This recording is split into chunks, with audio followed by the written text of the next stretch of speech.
Compañeros y compañeras, agradezco a los organizadores de este evento la invitación para venir a Oaxaca y compartir experiencias con militantes de la APO, que constituye un privilegio existencial que valoro significativamente por la experiencia, combatividad y conciencia política de esta prestigiada organización. México ciertamente vive hoy una angustiante crisis económica, política, de seguridad pública y de seguridad nacional. El Estado de Derecho en México no existe, o en el mejor de los casos es una simple simulación, lo que se evidencia no solo con los atropellos cotidianos de las autoridades administrativas y policíacas, sino incluso de la Suprema Corte de Justicia de la Nación, que ha actuado en innumerables casos protegiendo los intereses de la plutocracia de este país, pisoteando los derechos sociales consagrados en nuestra Carta Magna y en fecha reciente en favor de la dupla PRI-PAN y sus más destacados personeros y aliados, los empresarios y las transnacionales. En México siempre hubo pobreza, desempleo y subempleo, emigración y delincuencia, pero nunca al grado como crecen y se multiplican en la era neoliberal. Las universidades nunca tuvieron tantos alumnos rechazados ni tantos emigrantes de la frontera con Estados Unidos a partir de 1982, como se aprecian las estadísticas. Ni el desempleo, el empleo informal y precario crecieron tanto, ni los salarios fueron más bajos que en estos años. En otras palabras, se desmontó el Estado de Derecho social y consecuentemente la justicia social surgido del modelo constitucional de 1917, porque los gobiernos neoliberales actúan abiertamente contra la Constitución. La reforma del actual secretario de Trabajo y Previsión Social del país, Lozano Alarcón, no es otra cosa que la suma de lo peor de los demás proyectos previos, de los sexenios pasados. El sello distintivo del proyecto Lozano, acaso que sea lo nuevo, la exportación de la mano de obra barata mexicana a los Estados Unidos, cumpliendo así el sueño fantástico de Fox, hacer un gobierno de empresarios y para empresarios, de pensamiento único, monocorde, unidimensional, de ortodoxia neoliberal, radical, agresivo y católico. Muchas son las reflexiones que se han hecho en torno a las propuestas de la reforma a la Ley Federal del Trabajo.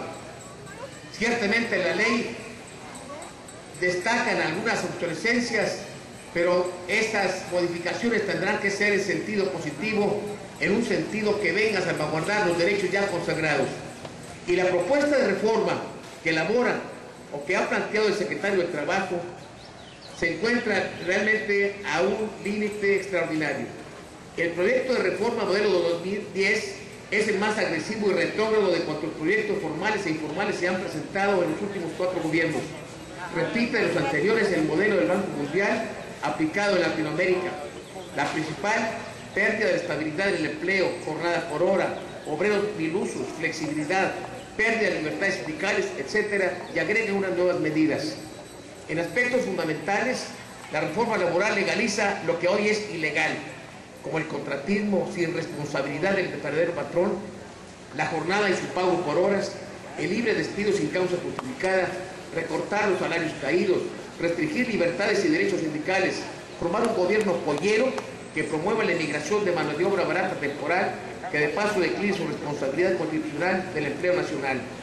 En síntesis, que cambie el papel tutelar del trabajo en la ley por el papel tutelar del patrón, acabando con el principio de justicia social de la norma, concepto que nunca toca la exposición de motivos del proyecto mencionado. El contenido de la exposición de motivos del proyecto de reforma del PAN se basa en adaptar la ley laboral a una economía de mercado donde el trabajo solo es una variable económica, no un derecho social y humano. Se dejan de lado los principios de la justicia social para sustituirlos por mediciones y variables de tipo económico. Las relaciones laborales con derechos ciudadanos y humanos desaparecen dentro del centro de trabajo. Solo existe fuerza de las empresas. El trabajador es un mero proveedor de fuerza de trabajo fácilmente intercambiable y desechable. Un tercero sin derecho a ser informado o consultado sobre sus condiciones de trabajo y un sujeto sin derecho a un proyecto de vida, negado por la inestabilidad en el empleo, eventualismo y jornada por horas. El contexto que se presenta en la reforma laboral es el más grave desde 1982, porque casi llegamos a la liquidación de los derechos laborales y sociales fundamentales: empleo, estabilidad, salario remunerador, justicia social, derechos y libertades sindicales, seguridad social e irrenunciabilidad de derechos. El contexto actual no es igual que anteriormente se presentaba. Sin embargo, con o sin reforma, los gobiernos vienen imponiendo retrocesos de facto a través de criterios de las juntas de conciliación, jurisprudencia del Poder Judicial, decretos presidenciales y por medidas administrativas, como promover el empleo eventual y por horas en las nuevas empresas. En los casos más trascendentales, el SME, mineros, maestros, democráticos, petroleros y otros se atropellan los derechos vigentes, vulnerando la ley laboral y la constitucional al grado de negar el Estado de Derecho en casos fundamentales.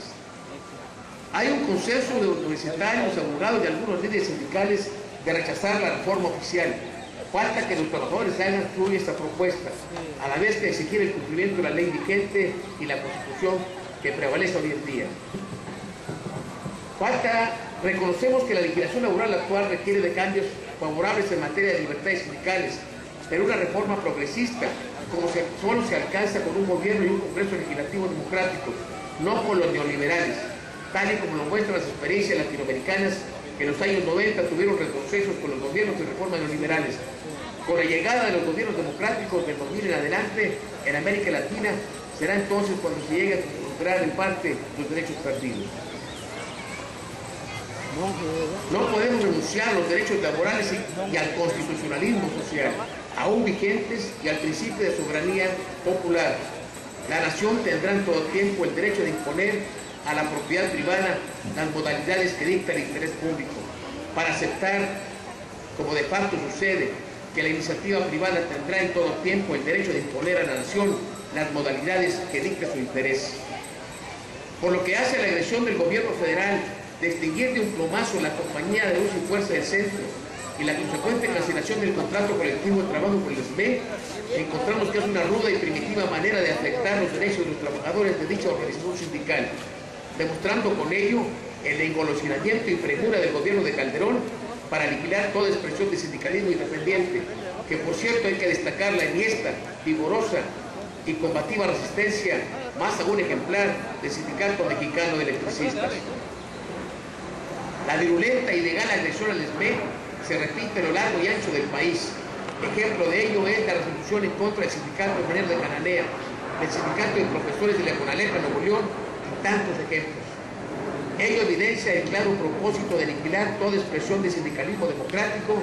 y avalar a las estructuras charras ejemplificadas notablemente por el Sindicato Petrolero, Sindicato de Maestros y los tradicionales y arcaicos centrales simuladoras como la CPN, CROC, COR, FESTE y por supuesto los sindicatos blancos de una descarada afiliación patronal. La única forma de derrotar a los intereses antipopulares es estrechando lazos entre campesinos, trabajadores, colonos, universitarios, académicos, intelectuales, estudiantes y amas de casa, para estructurar una política de reivindicación de los derechos ciudadanos consagrados en la Constitución Política de México, reivindicando los derechos sociales contenidos en la misma en relación a la educación, salud, trabajo, vivienda, cultura y justicia. Pero no debemos agotar nuestra lucha en la combativa resistencia frente a los embates del Estado mexicano, sin entender que la lucha es contra el sistema económico-político de nuestro país y del sistema global del liberalismo, por lo que debemos extender la lucha hacia confines latinoamericanos, avalando y apoyando la Alianza Bolivariana de las Américas frente al monstruoso Tratado de Libre Comercio.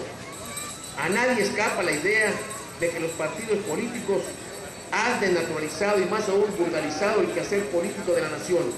ya que anteponen sus intereses consistentes en 5 prerrogativas económicas frente a las demandas ciudadanas, desfigurados y desideologizados en una permanente actitud pragmática y ramplona que los conduce a garantizar a toda costa y sin perjuicio de ningún tipo para obtener las prebendas del Estado. Por nuestra parte, en el norte del país, particularmente en la ciudad de Monterrey, de rancio tufo empresarial y oligárquico, promoveremos y contribuiremos al desarrollo y crecimiento de esta amplia alianza democrática nacional popular, ya que por fortuna contamos con organizaciones ciudadanos dispuestos a participar en esta gran tarea, que constituye un imperativo político de nuestra patria y un reto en particular para los que nos preciamos de tener conciencia política, proponiendo al efecto darle seguimiento a este foro y proponiendo a la ciudad de Monterrey, Nuevo León, para el tercer encuentro nacional en marzo o abril del 2011. ¡Viva la lucha popular!